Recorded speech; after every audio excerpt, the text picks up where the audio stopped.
അമേരിക്കയിൽ മെച്ചപ്പെട്ട ഒരു ജീവിതം സ്വപ്നം കണ്ടുപോയ ആയിരക്കണക്കിന് കുടിയേറ്റക്കാർ ഇന്ന് അക്ഷരാർത്ഥത്തിൽ നരകയാതന അനുഭവിക്കുകയാണ്. എന്നെ സഹായിക്കുമെന്ന് കരുതിയാണ് ഞാൻ ഈ രാജ്യത്തേക്ക് വന്നത്. എന്നാൽ ഒരു കുറ്റം ചെയ്യാതെ മാസങ്ങളായി ഞാൻ തടവിലാണ്. ഇതൊരു നിക്കരാഗ്വൻ അഭയാർത്ഥിയായ ഫെലിപ്പെ ഹെർണാണ്ടസിൻ്റെ വാക്കുകളാണ്. അമേരിക്കൻ ഇമിഗ്രേഷൻ തടങ്കൽ കേന്ദ്രങ്ങളിലെ അതിക്രൂരമായ സാഹചര്യങ്ങളെക്കുറിച്ചും അവിടെ കുടുങ്ങിക്കിടക്കുന്ന ആയിരക്കണക്കിന് മനുഷ്യരെക്കുറിച്ചുമുള്ള ഞെട്ടിക്കുന്ന വിവരങ്ങളാണ് ഇപ്പോൾ പുറത്തു വരുന്നത്. ഫ്ലോറിഡയിലെ അലിഗേറ്റർ അൽക്കാട്രസ് എന്നറിയപ്പെടുന്ന തടങ്കൽ കേന്ദ്രത്തിൽ ഫെലിപ്പെ ഹെർണാണ്ടസ് നേരിട്ടത് വിവരണാതീതമായ കാര്യങ്ങളാണ്. ഭക്ഷണത്തിൽ പുഴുക്കൾ, ഫ്ലഷ് ചെയ്യാത്ത ടോയ്ലറ്റുകൾ, കവിഞ്ഞൊഴുകുന്ന മലിനജലം, ഇതിനെല്ലാം പുറമെ കൊതുകുകളുടെയും പ്രാണികളുടെയും ശല്യം വേറെയും. ഇന്ന് ടെക്സാസിലെ ഫ്ലോർട്ട് ബ്ലിസ് ക്യാമ്പിലുള്ള ഫെർണാണ്ടസ് പറയുന്നത് താൻ നിരാശനാണെന്നും സ്വന്തം രാജ്യത്തേക്ക് മടങ്ങാൻ തയ്യാറാണെന്നുമാണ്. എന്നാൽ ഒരു ജഡ്ജിയെ കാണാതെ അത് സാധ്യമല്ലെന്നാണ് അധികൃതർ പറയുന്നത്.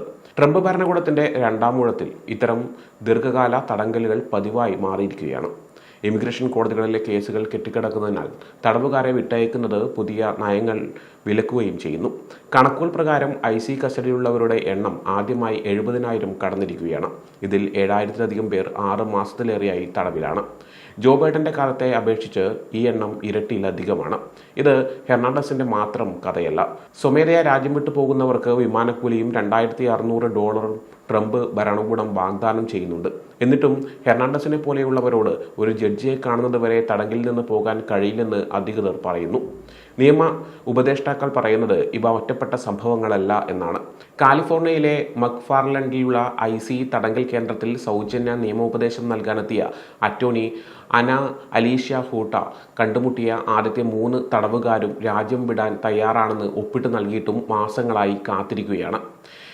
യാഷയേൽ അൽമോണ്ടെ മെജിയ എന്ന 29-കാരൻ കഴിഞ്ഞ 8 മാസമായി തടവിലാണ്. ഇതിനിടയിൽ തൻ്റെ കാമുകിയെ വീഡിയോ കോളിലൂടെ വിവാഹം കഴിച്ചു. ഒരു കുഞ്ഞിൻ്റെ അച്ഛനായി. പക്ഷേ ഇന്നും ആ കുഞ്ഞിനെ നേരിൽ കാണാൻ അയാൾക്ക് കഴിഞ്ഞിട്ടില്ല.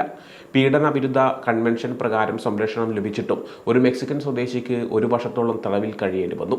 തിരിച്ചു പോകാൻ തയ്യാറാണെന്ന് എഴുതി ഒപ്പിട്ട് നൽകിയിട്ടും മാസങ്ങളോളം ഈ മനുഷ്യരെ എന്തിനാണ് തടങ്കലിൽ വെക്കുന്നത് എന്ന ചോദ്യത്തിന് ഹോംലാൻഡ് സെക്യൂരിറ്റി ഡിപ്പാർട്ട്മെന്റിന് കൃത്യമായ മറുപടിയില്ല.